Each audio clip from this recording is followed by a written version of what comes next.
Welcome to the Rabbi and The Shrink.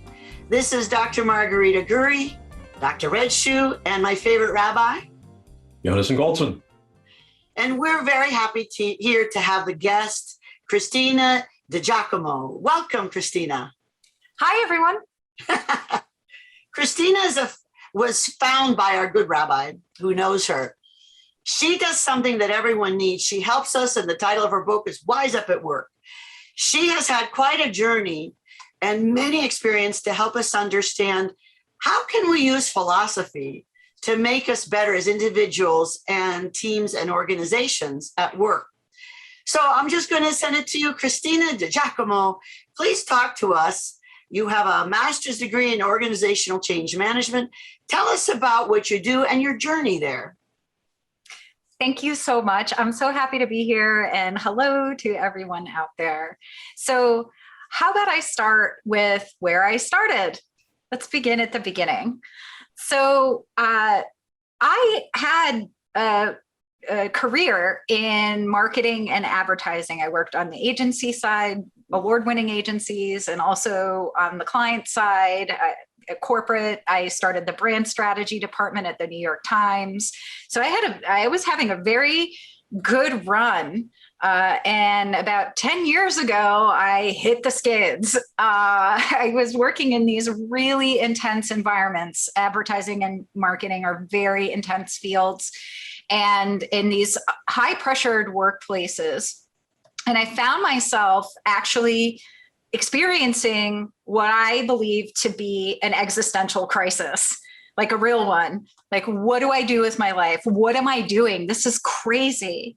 And I just found that I just really felt like there had to be more to life than this. So I decided to start taking classes in philosophy just as something to do outside, and I'm intellectually driven. And so I started taking philosophy classes, and specifically practical philosophy, which is essentially the discipline of using philosophy in real world situations. And as I began to practice what I was learning, I was able to deal with the demanding boss. I was able to, work with that territorial coworker. I was actually able to initiate really big change in my career, and I did some really amazing things.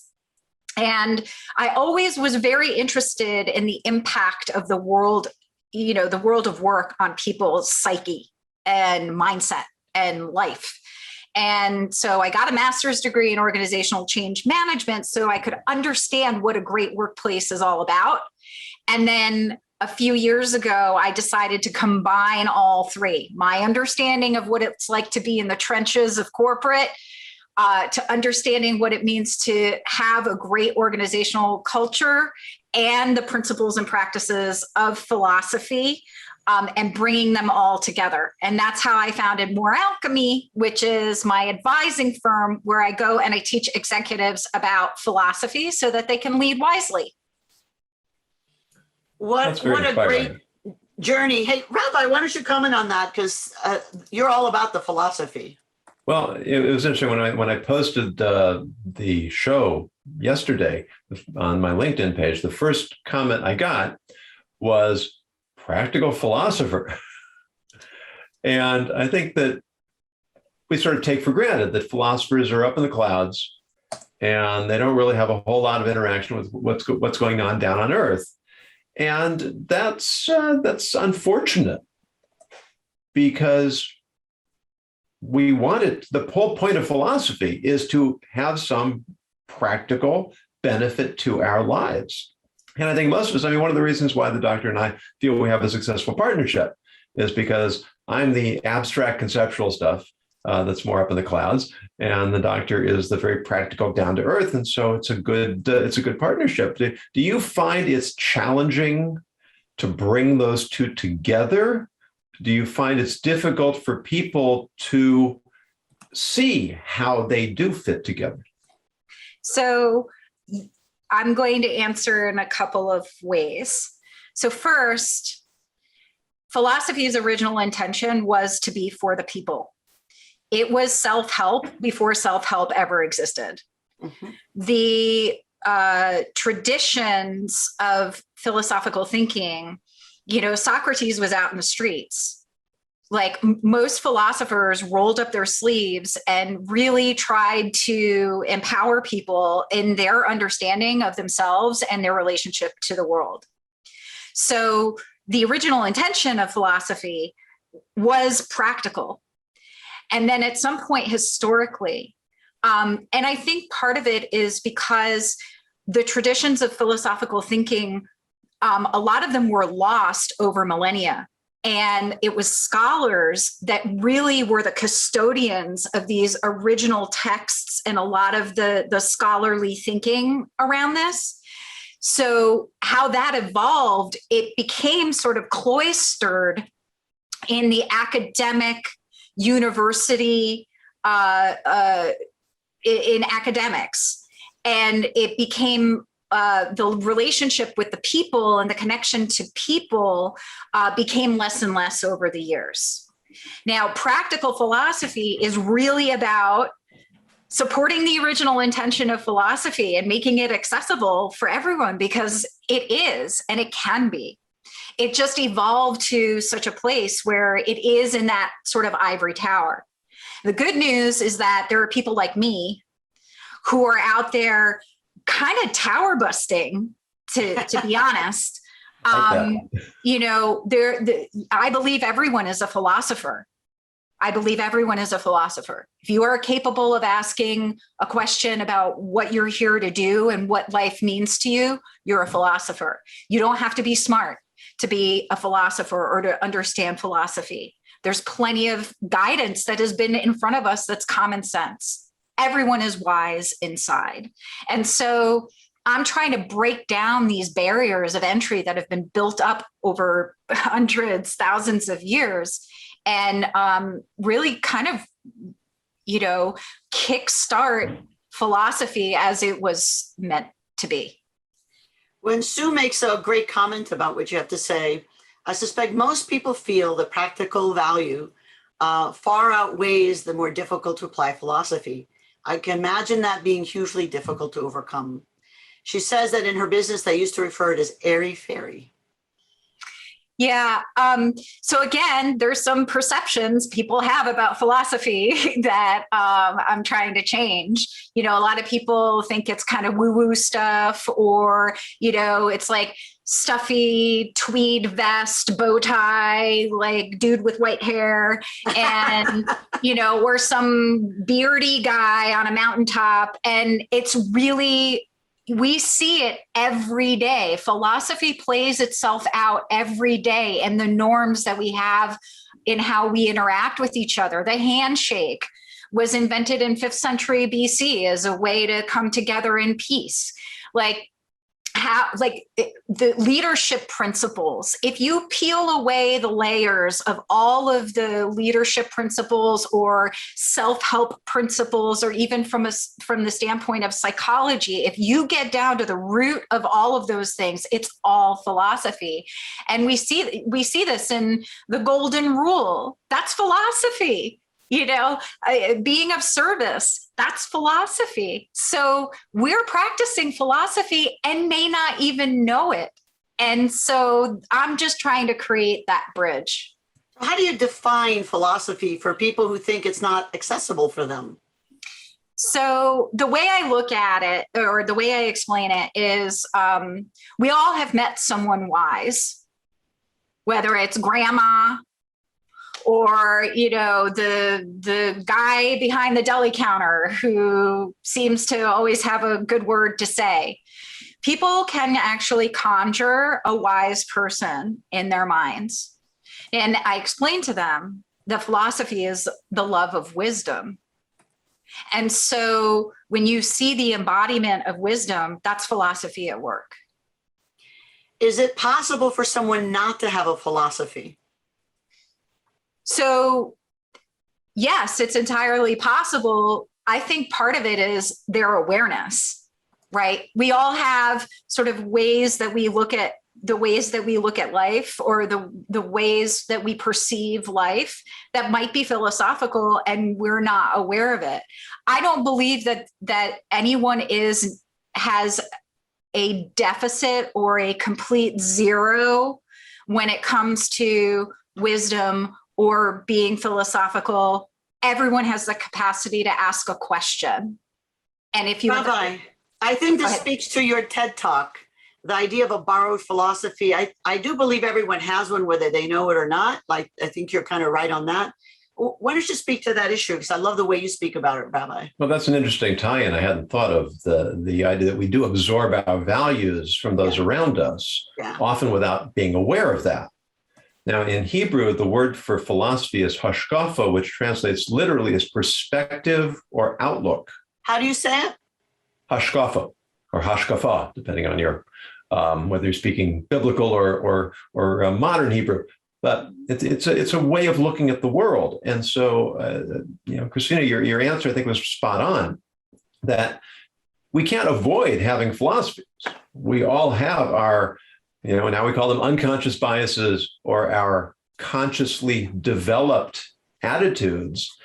And physiologically, our brains are filtering out things based upon what our subconscious decides is important. And that's all based upon the attitudes that we've acquired. So it's, in a sense, wired into us.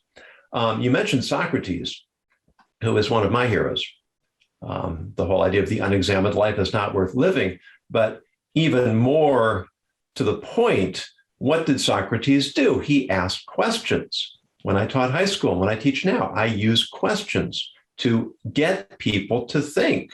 Now, of course, that didn't work out so well for Socrates, because he was challenging people to reconsider their biases, their axioms, and that was really annoying. And back then, what did you do to annoying people? You sentenced them to death. And I think it was downhill for the Greeks after that. But anyway, you have an article that I saw about the benefits of asking questions. And that really resonated with me. I wondered if you could share some of those insights with us. Sure. Thank you. First of all, thank you for reading my article. I really appreciate that. And don't weep for Socrates, because Socrates on his last day said to the Senate, he said, if you kill me, that's fine, because one of two things is going to happen. I'm going to get the rest and sleep that I've always wanted in my life, or I'm going to be sent somewhere and there's going to be other philosophers and I'm going to be able to talk about this for eternity. So I'm good. That was his attitude. So the article that I wrote, I really am enjoying the marriage between philosophy and science. And I'm so loving this relationship. And what the sages have known all along is now being proven scientifically and psychologically. So the notion of the question is actually, from a philosophical standpoint, it's one of the most disruptive forces in the universe. Everything that we know about ourselves, space, anything has all started from a question. But the benefits of asking questions from a neuro standpoint, first, there have been studies, this is all from studies, that have shown that when you ask a question in your mind, you immediately stop multitasking. So if you are in that sort of like rumination, circular thinking, mind going a mile a minute, stop and either ask, like, what's happening right now? Or ask a question related to what it is that you're ruminating about. And immediately all of the noise stops. You cannot multitask on a question. The second thing is that asking a question actually triggers certain areas of the brain that release serotonin, which is a mood stabilizing hormone.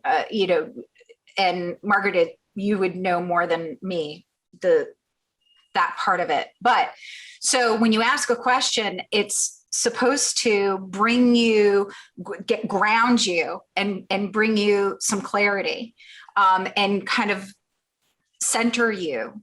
So that's another benefit to asking questions. The third thing is that questions lead to intentions, which lead to outcomes. So there was a study around people who had a goal in mind, and they had these people actually start their process by asking questions of themselves, of their process.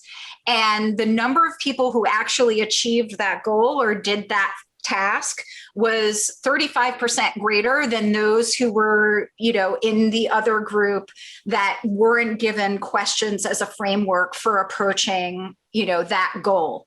So if you want to do something, ask questions about it. And so those are the three ways that questions can actually benefit us. And I start my day with a question. And, and it's not, what do I want to do today? Or what do I have to do? It's, what is the world for me now? It's an expansive question. And it relaxes me, it opens me up, it gives me a broader frame of mind about my day. And it's 5 minutes to completely turn your morning from frantic to focused and free. Well, we have an acronym for ethics that we've used a number of times.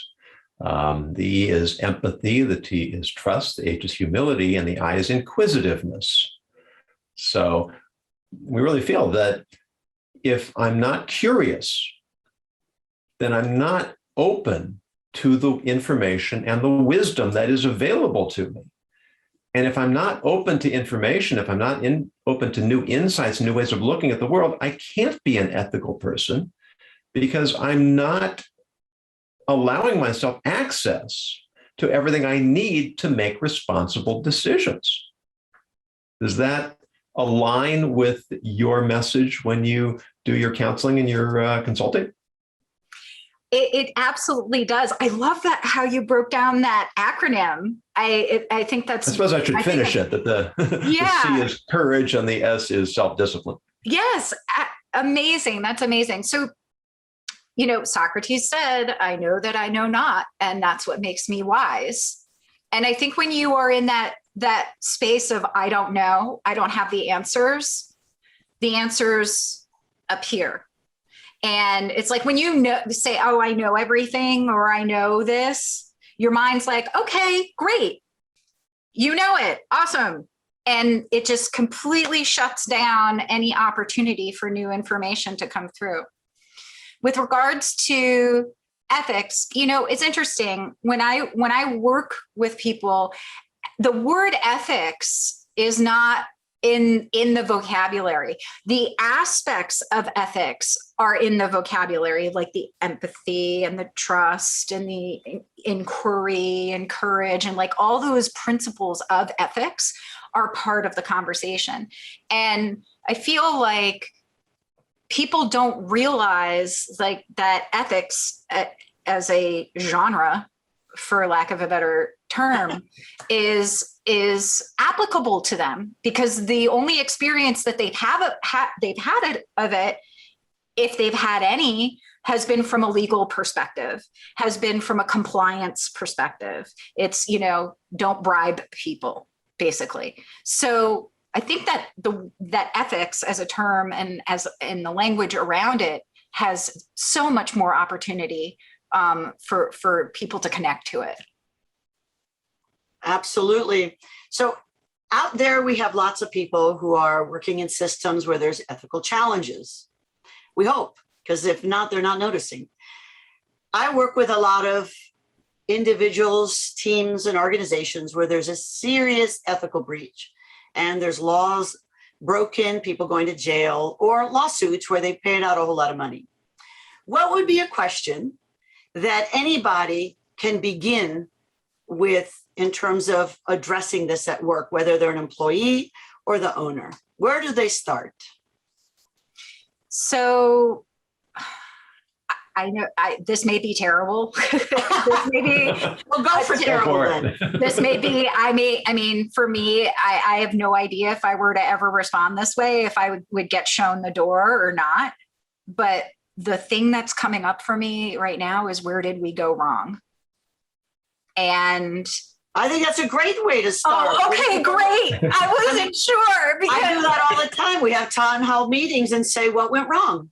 right. I think we're so politically correct. We're afraid to look at it. Mistakes. Mistakes are golden. Yeah, I also feel there's something behind that which is creating a dynamic that is conducive to being okay with where did we go wrong, and so actually that's probably where I would start, is ask questions about the appetite and threshold of or desire to even have that conversation.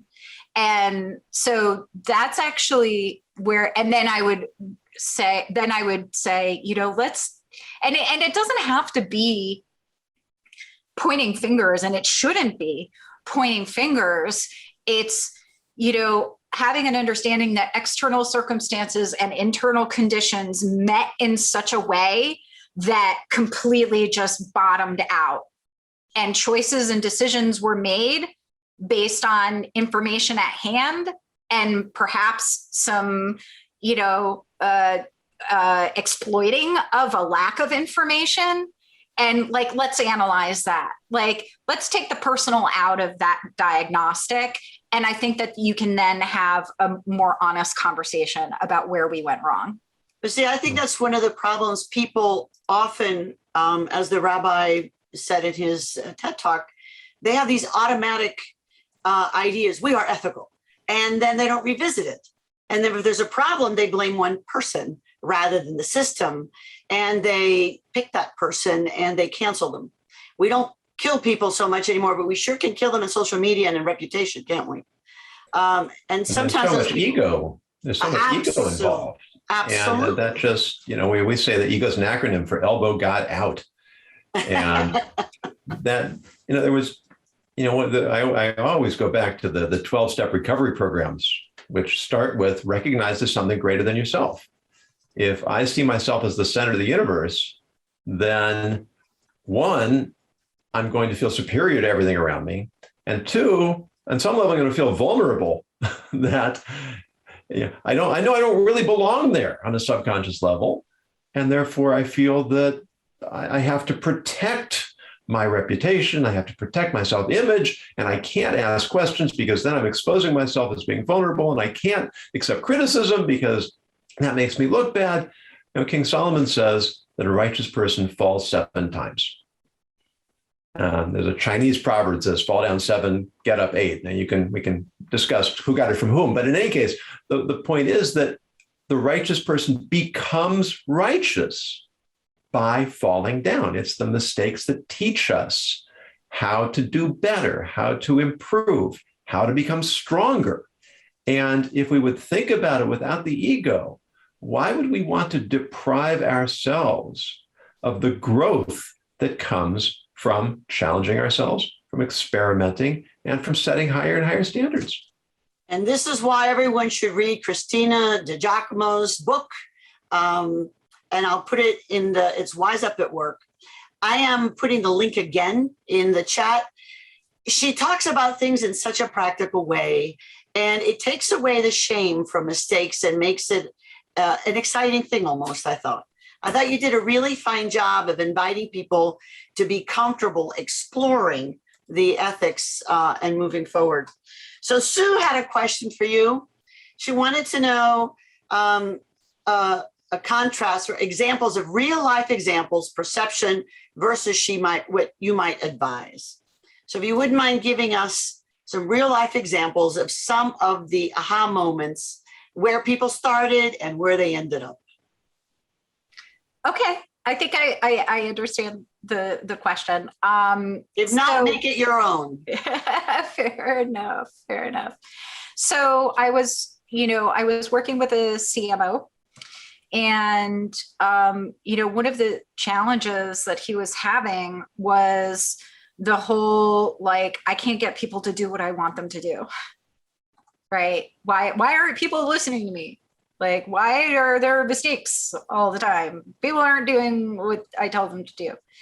And, really it was just a matter of observation, because I saw it right away what the issue was. That's not the work. The work is really connecting what his perception of what is happening versus the reality. And I know that there's this kind of idea of perception is reality. I don't prescribe to that idea. I think their perception is an interpretation of reality, but it's not reality. And so I had to take him through a process, through coaching, through meetings, through, getting, just the same sort of, process of really discovering what exactly was going on. The difference between, what I do is I bring in a third person in my work. And that is the philosopher. So based on what he's experiencing, I bring in Voltaire, or I'll bring in Emerson, or I'll bring in Socrates and say, okay, read this. What is this saying to you? How are you seeing this outside of you? And this begins the dialectic and the dialogue that got him to realize, oh, maybe I should not always be telling people what to do. He got that just through this, that work. And he began to stop telling people what to do and start being more helpful. Like, instead of, I need you to do this, it's, how can I help you today? And he became of service as opposed to command and control. And what happened was there was an employee review. So he got much higher marks in his employee review than he did the previous year. So there was progress there. So that's an example, I think, of, someone's perception versus the reality, and what I did in order to get them to closer to what it is that they really needed to do and how they needed to approach things. I think you said very nicely. Did that help? Oh yeah. And I think you framed it very nicely when you said that perception is not reality, but perception can drive reality. The more we perceive things to be a certain way, the more we end up creating that reality, because we think that's already the way things are. And so what you're offering is a form of self-diagnosis using this wisdom that's available to us with a facilitator who can help us sift through the countless pages and books of philosophical thinking that's out there. And it's not just for business, is it? I mean, this can really help us in our personal lives as well. Yes, my boyfriend is very happy that I'm a philosopher. I have to say, like, we don't argue. Like, there's no, I just ask questions about how he's, how things are going. And it's great. It really, I'm telling you, philosophy changed my life, completely changed my life. And your curiosity. I was total disaster. Like, I do not believe ever you were a total disaster, but I do think asking questions and listening. So the rabbi and I talk a lot about ethical leadership and ethical communication. And I think you're demonstrating it, that sometimes the best way to be a leader is to ask the questions. Everyone who's been listening knows that my father often wouldn't give me the answer, which I thought was so rude when I was a kid. Now I think was so wise.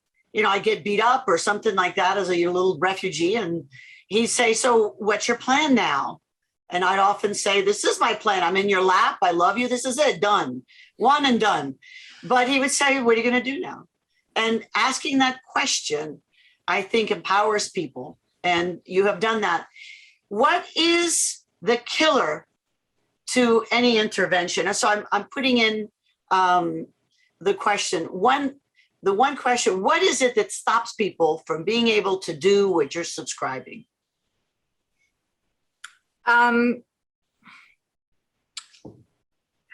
So, God, it can be so many. I think it's really just a lack of openness, Okay. honestly. As I mentioned before, the mindset of like, okay, so this is something that grinds my gears. Can I just tell you? It's called the yeah, but. So so it's like sharing like, okay, let's think about things this way or that. Yeah, but I did that already. Or yeah, but that's not really going to work. Or yeah, but like, so it's that yeah, but thinking grinds my gears. And then just that whole, like, I know that, which is, just a lack of openness to being amenable to an alternative way of looking at something. Because clearly the way that it has been looked at isn't working. Therefore, I'm, there for a reason. Yes. Right? Yeah. So I'm going to say, as a psychologist, we love the yeah, but. When you get someone being defensive, you go, aha. Now we know we're having this flashlight pointing. We want a lantern of truth. This is a pinpoint flashlight letting us know, what are they being defensive about? Why do they have to? Yeah, but I have a series of blogs I'm writing called Big Butts and Lies. And I'm going to have to quote you on your yeah, but. That I like that. Grinds my gears. I never heard that. Where'd you get that expression, by the way?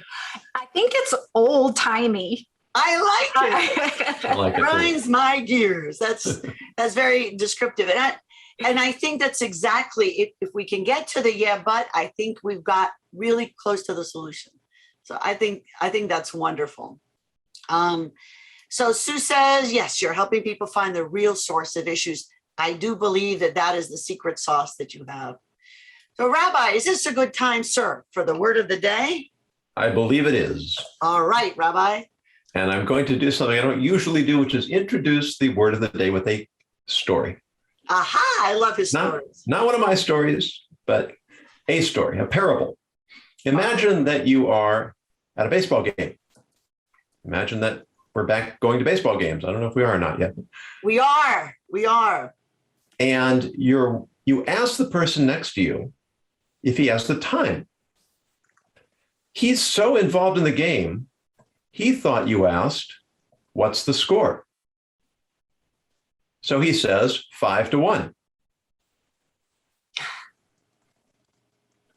Now, as it happens, it actually is 12:55. It actually is 5-1. So philosophically, do you know what time it is?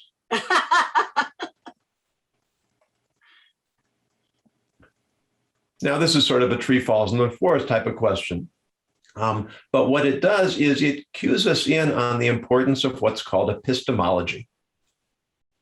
Epistemology is the study of how we know what we know. And if I come to the right answer through incorrect reasoning or incorrect means, does that compromise the knowledge that I have? I may have the right facts, but I haven't gotten there through the correct process. And while in a utilitarian way, it may not make a difference now because I know what I need to know, but in a more comprehensive and a more universal and a more philosophical sense, I may actually be putting myself in a dangerous situation because I'm relying upon faulty foundations. So I thought this was a wonderful word for Christina while you're here, because this is what philosophy can do for us. Help us understand the process. In Judaism, we study the Babylonian Talmud, which is hundreds of years of discussion. And often we don't get to a conclusion because that's not the point. The point is to learn to think, to learn to reason, to learn how the process of understanding and acquiring wisdom can be developed and can apply to our lives. Because the same as the old cliche, if you give a man a fish, he has food for a day. If you teach him to fish, he has food for a lifetime. If you give somebody data, he has what he needs right now.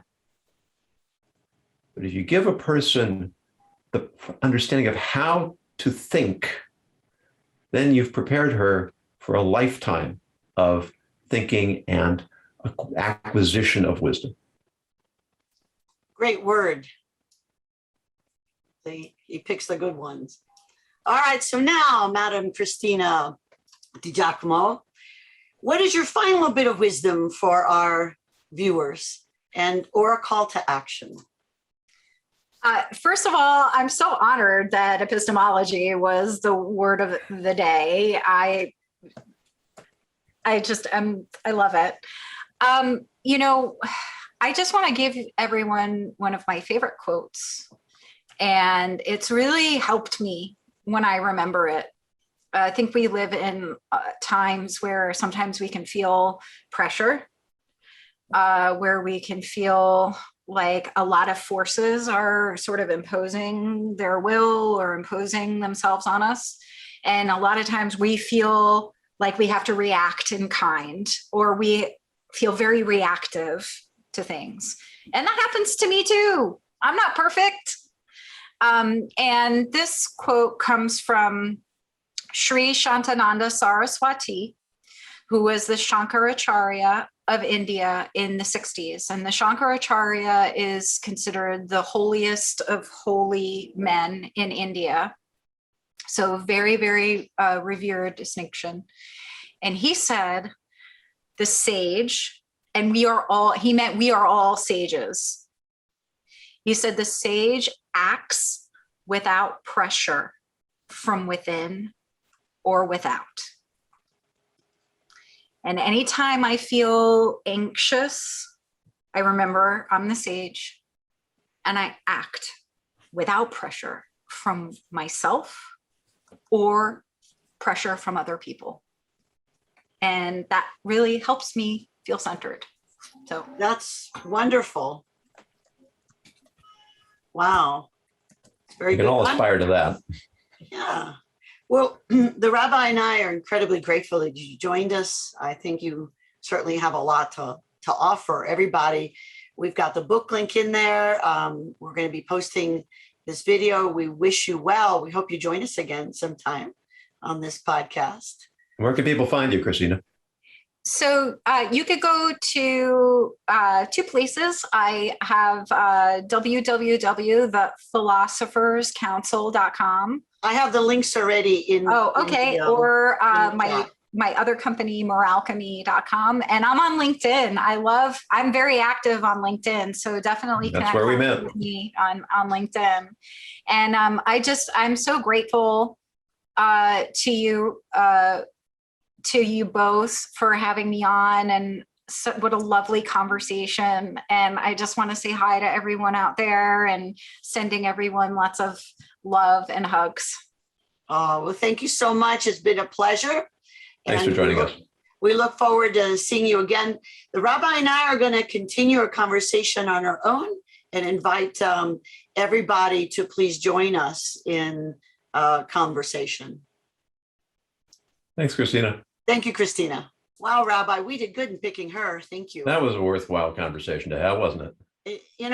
I think it kind of puts together all the things we've been asking people to do. Think about their philosophies, think about ethics, think about where they move forward if there's a boo-boo, a little mistake, how to be better and help others be better. So what do you have to offer on this philosophically? And then I'll offer something practically. Actually, I had two thoughts. The first is that this is this larger discussion that I've been developing for a while. There are actually 8 words in Hebrew, biblical Hebrew, that translate as some form of happiness or joy or exaltation. And one of those words is aliza. And it has an interesting translation. It means to, depending on how it's used, either to apply pressure or to relieve pressure. And the last comment that Christina made about the sage is one who feels no pressure from within or without that perhaps that's an ideal that very few of us are going to achieve. Sometimes we need some pressure. The deadline's approaching. I need that kick in the pants to get me moving. Right? And sometimes when I feel really pent up and I can relax a little bit, then that release of pressure is what actually gets me moving. And that sense of forward motion is what joy and happiness are really about. So when if we can sort of channel the pressures around us, it's kind of like putting your foot on the gas or easing your foot off the pedal. Sometimes we need a little bit of pressure to get us moving. Sometimes we need to know when to let that pressure release so that we can be free to move ourselves forward. So that was the first idea that I thought. What did you find of interest? Well, I like mostly the idea that Christina brings forth that you got to start somewhere, and asking questions to, in some ways, take the pressure off of finding solutions. So I think that when we go straight forward a solution to a problem, I think we truncate our thinking and the process of growth. We truncate our curiosity. I think we have to ask the questions: what went right? What went wrong? What are our resources? Like a SWOT analysis, what did we try? How did it work? What didn't work? Who are our advisors? Did we use them well enough? Did we listen to them? Because let's face it, the world of ethics for many people is just about compliance, which is a kiss of death, really. Yes. But that's when many people call me. They've had an oops, and then I'm the one that's going to help them be part of the solution so they don't get sued more, or that they look like they're remediating the way they were told to remediate by lawyers or their professional boards or by the law. And I think that asking the questions when we mess up, hopefully we've got the right mindset that you and Christina and I all adore, which is, what did we learn and how do we do this better next time? And of course, that was a great mistake. What would we learn? And putting words to what we think is unconscious. So I ask everyone in the audience, what is one question you're going to ask yourself about your philosophy? And are people clear about that philosophy? Yeah, and you can have a philosophy about fun. You can have a philosophy about work. You don't have to have an overarching philosophy that's overwhelming. So ask yourself, even like we're doing homeschooling at home, my daughter and granddaughter and I. And so I ask myself, what does she need to learn here? And what the heck am I going to do to facilitate this? So sometimes I'm clueless. I'm the reluctant homeschooler. Asking a question that helps take the pressure, as Christina was saying, is that pressure can be the killer of curiosity. So that's what I had to say to that. I like that. And it ties in with so much that we do talk about. It's just that shift in mindset, that openness that Christina talked about. That's the inquiry, the willingness to admit that we don't know something, or we may have gotten something wrong. And the other thing she said that really resonated with me was the yeah, but. Yeah, but big butts and lies. That's right. Well, because one of the greatest catastrophes in Jewish history came about just that way. How so? The Jews had received the Torah at Mount Sinai. They headed through the desert on their way to the land of Israel. They got to the border and they wanted to send in spies. Let's send people in to investigate, to see what we're going to be facing when we go in. And Moses gave them directions which need some interpretation to fully understand, but they came back and they said, it's a land, it's indeed a land flowing with milk and honey. But, and that but really meant disregard everything we've set up until now. And, the commentaries say there that a good lie it always starts off with the truth. They praised the land. That's what they were sent in to do, to talk about the virtues of the land and the merits of the land.